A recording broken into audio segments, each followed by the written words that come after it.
Ramazan, Ramazan, Ramazan ya Habib. Bismillahirrahmanirrahim. Elhamdülillahi Rabbil alemin. Ve salatu ve selamu ala Resulina Muhammedin ve ala alihi ve sahbihi ecma'in. Amma ba'd.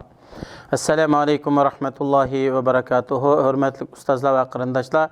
Allah subhanahu ve teala her birimizden şu uluğ Ramazan iyidi kılgan barlık yaxşı emellerimizni qabul qilsin. Ramazan iyini Allah razı olgan ve Allah'ın rahmetiga erişken halette tamamlaşqı müyesser qilsin. Amin. Bugünkü dersimiz Ramazandaki gündelik soğat 10. kısım. Eğer kalbini planlayalmasanız mağlubiyetini planlaysınız. Allah subhanahu ve teala Kur'an-ı Kerim'de şundak deydi.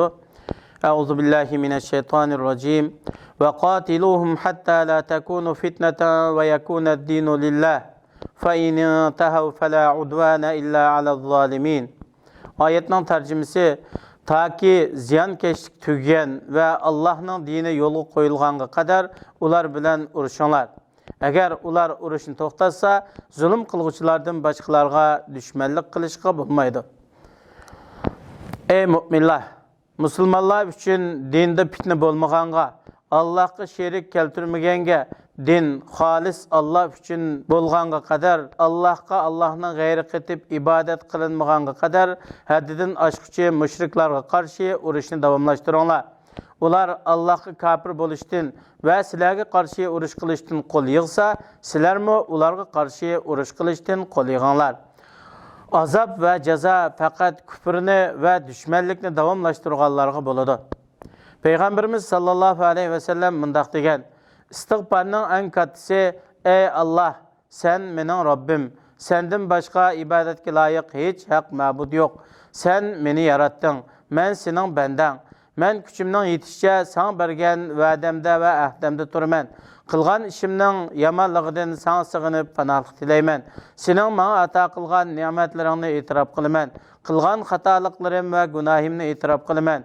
Meni mağfiret kılgın. Hakikaten hatalık günahlarını fakat sen mağfiret kılgıcı degen bulup, kim ki bu istiğfar duasını Çin dilidin işenci kılıp, kündüzü okup, keç kiriştin ilgiri vefat bolgan bolsa, bu kişi cennet ahlidin buludu. Kim ki bu istiğfar duasını Çin dilidin işenci kılıp, keçti okup, tan yoruştun ilgiri vefat bolgan bolsa, o kişi cennet ahlidin buludu. Hikaye kılınışça, saranlık vabası deryağı düşüp bir şehirde yıkıptı. Şunun bilen bu şehir ahlidin o deryanın suyunu içken her kandak kişi sarang bop kaptı.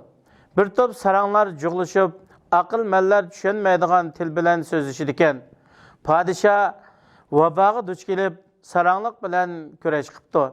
Hatta şu günü ettigende padişah uygunup qarasa, Melike sarang bolup kaptı. Melike bir top saranglar bilen birge toplaşıp, padişahın sarang bolup kalğanlığından şikayet kılışıptı. Padişah vezirini çakırıp, ey vezir, Melike sarang bolup kaptı, qaravullah hakkını depti.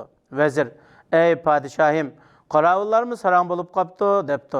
Padişah, undaq bolsa tizden doktor çakırıp kelinglar depti. Vezir, padişahim, doktor mu sarang bolup kaptı depti. Padişah, bu qandaq kesel, şehirde sarang bolmagan kişi kalmadı mı depti. Vezir, padişahim, bu şehirde sarang bolmagan kişiden sili bilen men bar depti.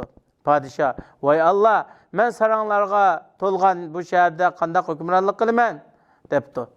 Vezir, köçürsüler padişahim, hakikaten saranglar özlerine akıllık hesaplaydıken, bu şehirde sili bilen menden başka sarang yok iken depti. Padişah, nemi degen tetiksiz gep bu? Ular deryadan su içip şunu bilen sarang bulgan okşaydı depti. Vezir, şundak padişahim, haberlerge göre ular bu deryanın suyunu içipti, lekin saranglıktan yirak boluptu. Şunun için biz sarang ikenmiz. Çünkü biz derya suyunu içmedik. Ey padişahim, biz hazır iki tal kumdancısı, ular bolsa köp. Ular hazır hakikat, adalet ve artıkçılıkı ege. Ular hazır akıl bilen saranglıkның arasını belgileydi depti. Bu vakitte padişah, ey vezir, saranglar dünyasında saranglar akıllıkka özgürdiğen iş bolsa, bana saranglık deryasından bir kasık su doldurup kelgen depti.